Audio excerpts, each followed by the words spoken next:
आता होत आले यापुढे ते ना कधी होणे. आता होत आले यापुढे ते ना कधी होणे. आता तरी मिळून सर्व बोला. आता तरी मिळून सर्व बोला. ना ऐसे ना पुन्हा होणे. हताशा होत आले यापुढे ते ना कधी होणे. मी तेव्हा मोठा असायला हवा होतो आत्याबाई, जेव्हा तू विधवा झालीस. जर मला तेव्हा एवढी समज असती ना की विधवा कोण आहे आणि सधवा कोण आहे, तर मी तुला विधवेचं आयुष्य जगू दिलं नसतं. तुझं पुन्हा लग्न लावून दिलं असतं. खरंच. पण तेव्हा मी लहान होतो आत्याबाई, म्हणून मी काहीच नाही करू शकलो. आणि तू कायमची हरिद्वारला गेलीस. विजय! आत्या,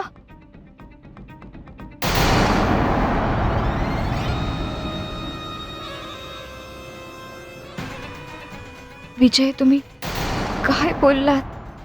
तुम्ही असं बोलायला नको होतं. त्यांचा स्वभाव माहिती आहे ना.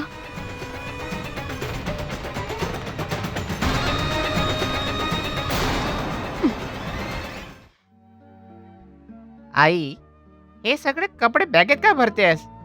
मला कळतच नाहीये. आपण चाललो इथून. कुठे?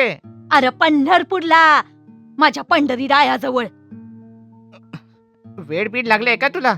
मी नाही येणार पंढरपूरला. नाही येणार? का नाही येणार रे? आता मी चालले तर तुला बी यावंच लागल ना. म्हणे नाही येत. आई, मला कुठेच नाही जायचंय. मी इथेच राहणार ह्या बंगल्यात.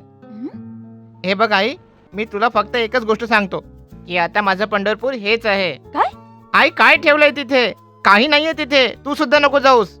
जर मी इथं राहणार नाही तर तू कसा राहशील? मी तर म्हणतोय की तू सुद्धा नको जाऊस. काय जास्त बोललास तर देईन एक थोबाडीत ठेवून. लल्लो, मी तुझ्यासाठी एक गोड बातमी घेऊन आलोय. अरे, तुला काय आधीच कळलं की काय? आता कोणती गोड बातमी आहे दादा? तो माझा मित्र आहे ना, नवे गावचा भैरव सिंग. हो, त्याने कुंभमेळ्यामध्ये स्वतःचा कॅम्प लावलाय आणि आपल्या सगळ्यांना त्याने आमंत्रण पाठवलंय की तुम्ही सगळ्यांनी या. आणि तू तर बघतेच आहेस की घरात जे चाललंय ते बघता मी तर जाऊ शकत नाही. अशा परिस्थितीत आता तूच सगळ्यांच्या वतीने जा, आशीर्वाद घे आणि आम्हा सगळ्यांसाठी प्रार्थना. आई जाणार कुंभमेळ्याला. आई जाणार कुंभमेळ्याला. देऊ काय? कशाला मी मारते? गेले तर तो सुद्धा येणार ना. मला नाही जायचं. अरे मामा, तुम्ही समजावून सांगा ना. अगं लल्लो, जर त्याला नाही यायचंय तर कशाला बळजबरी करते? तसंही तू पुन्हा इथेच तर येणार आहेस का नाही? तुला झालंय तरी काय र? काय नाही येत माझ्यासोबत? या घरात एवढं मन रमलंय का तुझं? आई, गेल्या वेळेस तुला आठवतं ना, मी 3 दिवसानंतर सापडलो होतो उपाशी तापाशी. तू तेव्हा बोलली होतीस ना की ह्या पुढे घेऊन जाणार नाही. जास्त बोललास ना तर देईन एक थोबाडीत ठेवून. तुम्ही समजावून सांगा ना आईला. हो हो हो, मी समजावतो तर आहे. लल्लो बरोबर तर बोलतोय. बरं ठीक आहे, तू म्हणतोयस म्हणून नाही नेत याला. पण जर तू मस्ती केलीस ना तर लक्षात ठेव, काय बी तक्रार ना आली पाहिजे तुझी. तुझी शपथ. अरे हट. म्हणे शपथ.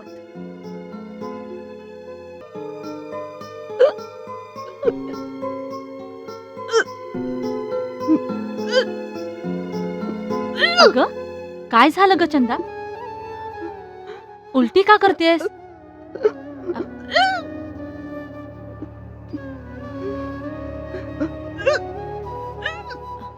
हे घे पाणी पी. किती वेळा सांगितलं की असं वेळी अवेळी अरबट चरबट खात जाऊ नकोस म्हणून, पण तू माझं ऐकशील तर? शपथ. काय खाल्लं होतंस? मला माफ कर आई, मला माफ कर. माझ्या हातून खूप मोठी चूक झाली आहे. मी त्या राजावर विश्वास ठेवून मला माफ कर. हे काय बोलतेस? चल. काय बोलतेस तू हे? त्यांनी मला उद्ध्वस्त केलं आई. मी त्या राजावर विश्वास ठेवला आणि आता त्याने मला फसवलं आई. कोण हा राजा? तो गोपाळपूर मधला? हो. अगं सटवे, अगं हेच दिवस बघायला मी तुला नवरा नसताना एवढं मोठं केलं का ग? मला माहित असतं ना तर मी तुला जन्माला आल्याबरोबर विष दिलं असतं. अगं आता बोलत का नाहीयेस? कुठे तो राजा? कसं झालं हे सगळं? आई,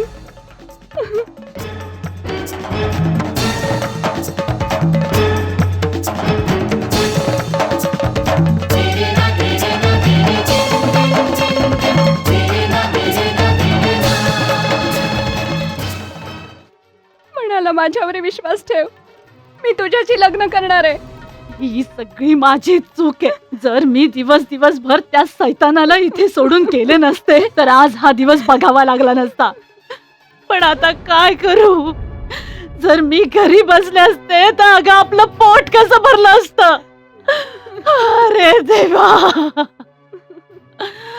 मला मारून टाक. माझा जीव गेला तर माझी यात्रासातून मुक्तता तरी होईल एकदाची. तू स्वतःला का दोष देतेस आई?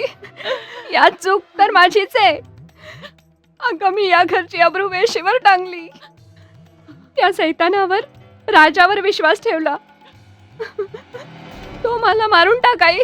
माझा गळा दाब आई, माझा गळा दाब. मला मारून टाक. तुला मारून टाकू? आणि तू मेल्यानंतर लोक जी उलट सुलट चर्चा करतील त्यांचं काय? त्यांचं तोड मी कसं बंद करू? आधी विचार केला का याचा? आपलं गावात फिरणं कठीण होऊन जाईल ग. अरे देवा, बाप रे बाप, केवढा मोठा कलंक लावलास तू. कसं जगायचं आता? कधी विचार केलास का? आता बोलत का नाहीयेस? कुठे तो राजा? अगं कुठे भेटेल राजा? मला माहित नाही आई, बहुतेक त्याच्या घरीच असेल. पण त्याला भेटून काहीच उपयोग होणार नाहीये आई. अगं उपयोग कसा नाही होणार? मी त्याच्या पाया पडेन. त्याला तुझ्याशी लग्न करावंच लागेल. मी सगळं काही करून बघितलं आई, सगळं करून बघितलं, पण आता काहीच उपयोग नाहीये. काय म्हणतोय तो?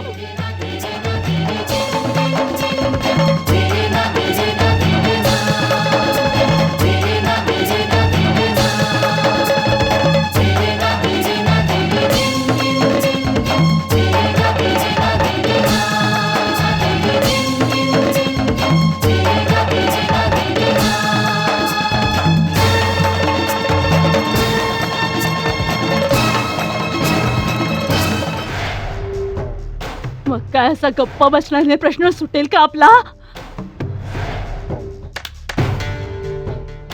काही ना काहीतरी करावंच लागेल. काही ना काहीतरी करावंच लागेल.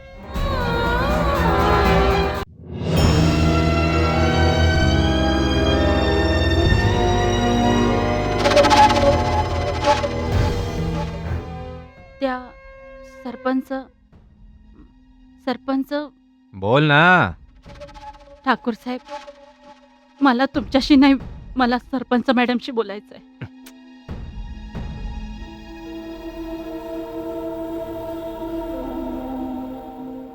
कोण सरपंच? हे सरपंच भारतीचं घर नाहीये. हे शंकर सिंग, ठाकूर शंकर सिंगचं घर आहे. या बंगल्यात रात्री यायचं नसतं, समजलं तुला? जर तुला सरपंच भारतीला भेटायचं असेल ना तर जाऊन ग्रामपंचायतीच्या ऑफिसमध्ये भेट, सकाळी सकाळी. एकदा सरपंचांना भेटू द्या. तुला सांगितलं ना, एकदा ऐकायला नाही आलं का तुला? सांगितलं ना, सरपंच तुला सकाळी ग्रामपंचायतीत भेटेल. हा शंकर सिंगचा बंगला, इथे रात्री अपरात्री यायचं नसतं. निघ.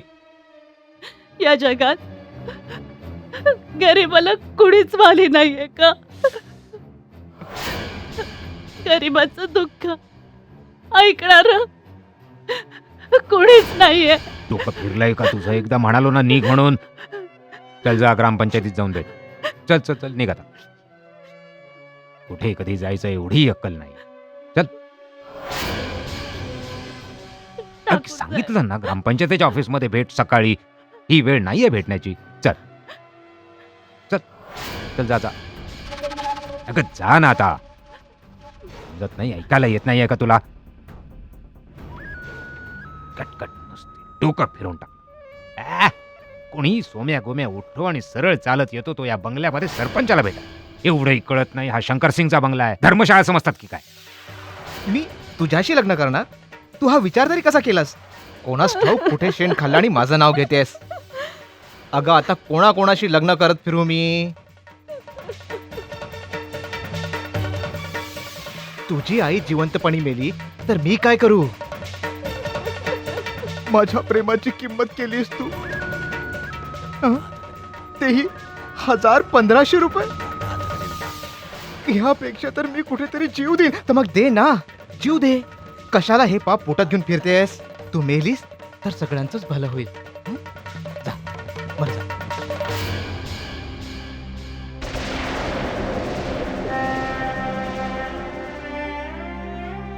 अगं लल्लू, कुंभमेळ्यात तर खूप थंडी असेल. हं? शाल बिल तर घेतलीस का नाही? वय दादा समज घेतले. अगं तुझ्या जाण्याने मी अगदी एकटा पडणार आहे बघ. लवकर ये. आणि हो, स्नान केल्यानंतर गंगाजळ नक्की घेऊन ये. घर खूप अपवित्र झालं. वय दादा ते तर दिसतच आहे. आणि पोचल्यानंतर फोन कर. हं? वय दादा. मोबाईल आहे ना? वय वय. हा. सुखी येते मी. सुखी राहा, सांभाळून जा, सुखरूप. सुखी राहा. ताई, गंगामाईला एक नवस बोलले होते मी की साडी देईन म्हणून. आता मी स्वतः तर येऊ शकत नाही. मग ह्या सगळ्या वस्तू तुम्ही माझ्यातर्फे अर्पण कराल का? ठीक आहे बहिणी. हे घ्या ताई.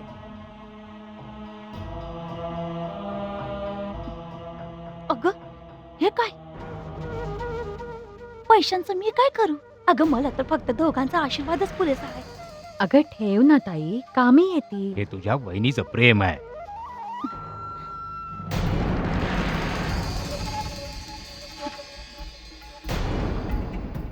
द्या, मी ठेवतो. आयुष्यमान भव. सदा सुखी राहा.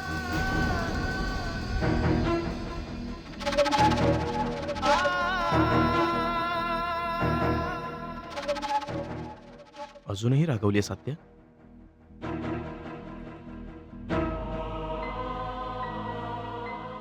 अरे नाही विजय, स्वतःच्या मुलावर कधी कुणी रागवतं का? काय नाही. आई, तू माझ्यावर रागवली तर नाहीस ना? अरे नाही ललन, मी तुझ्यावर का रागवन? आणि स्वतःची काळजी घे. हा हो. आणि इथं तिथं उगाच भटकत राहू नगस. मी बघते जेव्हापासून तू या घरात आला आहेस ना तुझी नजर स्थिर आहे ना तुझं पाय. आणि दादाने सांगितलेलं ऐकत जा. ठीक आहे. अरे अरे बस बस, पुरं झालं. स्वतःची काळजी घे. अगं निघायचं बघ आता लवकर, नाही तर ट्रेन सुटेल. तुझ्या बाळा जा, सोडून यायला जा. हो. आई, लवकर ये. अरे वैर बाळा. सुखी राहा.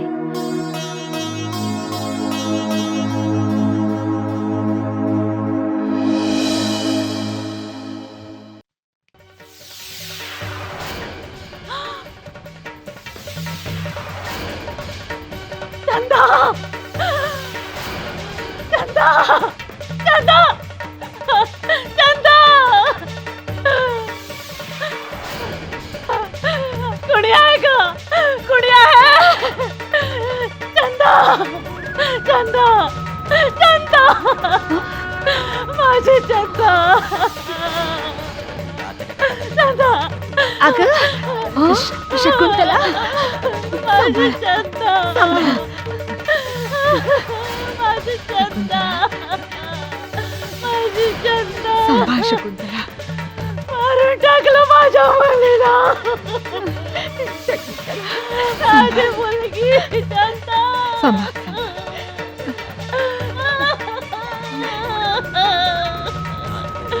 अरे देवा, मी काय करू? चंदा माझी चंदा शकुंतला माझ्या मुलीची काय चूक होती चंदा शकुंतला ताई शकुंतला ताई शकुंतला ताई कोणी आहे का? ही बेशुद्ध पडली आहे. पाणी आणा लवकर. आई अगं भारती, अरे वा, तू चहा माझ्यासाठी केलायस का? हो. अगं तुला तर माहितीये ना, मी फक्त 2दाच चहा घेते, एकदा सकाळी आणि एकदा संध्याकाळी. आई हा फक्त चहा नाहीये, स्पेशल चहा आहे. हं? आलं, तुळशीची पानं, काळी मिरी, आणखी बरंच काही घातलं यात. काकूंसाठी करत होते म्हणून वाटलं की तुमच्यासाठी बनवावा. तुम्ही पिऊन तर बघा. असं ये बस. बघते पिऊ.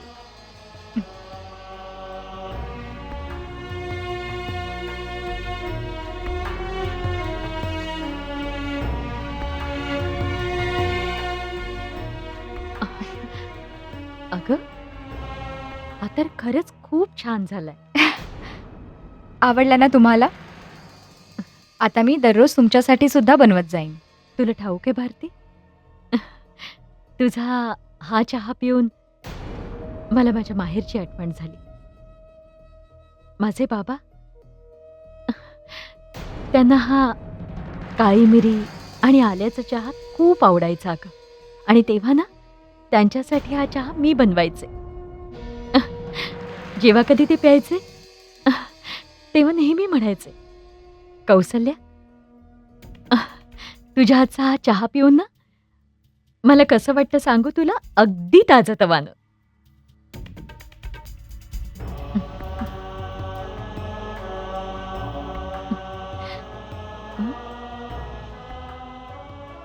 अगं काय झालं? काही नाही. तुमचं बोलणं ऐकून मलाही माझ्या बाबांची आठवण आली.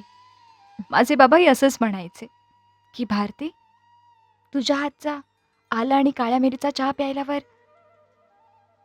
माझं मन अगदी प्रसन्न होतं. आणि मी रोज सकाळी त्यांना चहा बनवून द्यायचे. आता आता कोणाच ठाऊक ते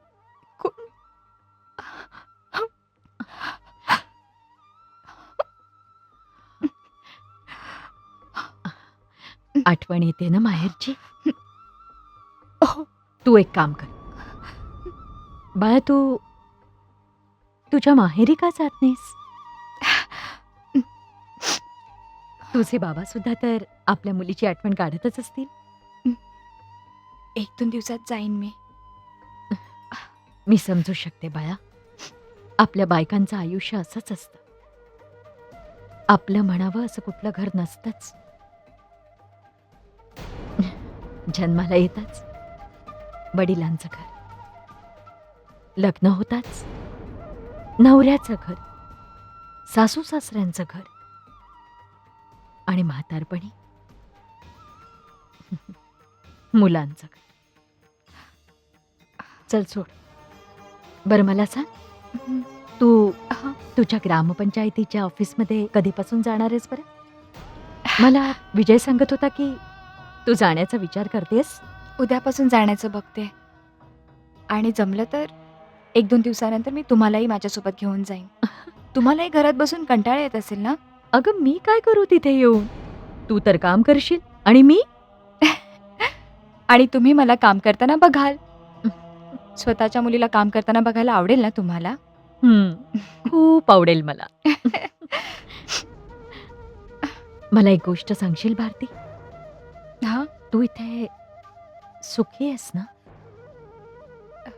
हो. तुम्ही असं का विचारताय?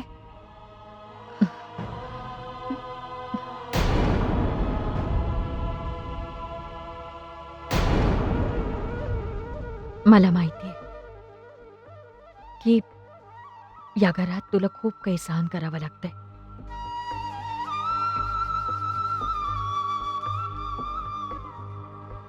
पण त्याबरोबर मला हेही ठाऊक आहे आणि मला पूर्ण विश्वास आहे की तू माझी समजूतदार अशी सून आहेस.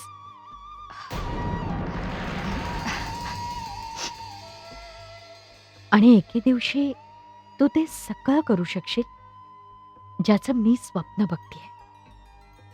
खरंच.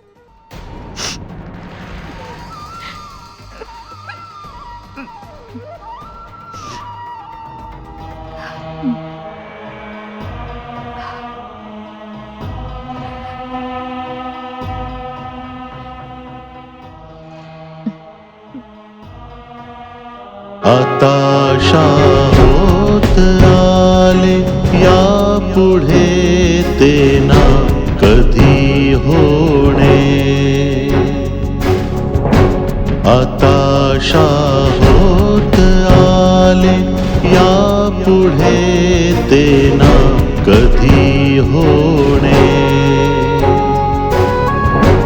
आता तरी मिळून सर्व बोला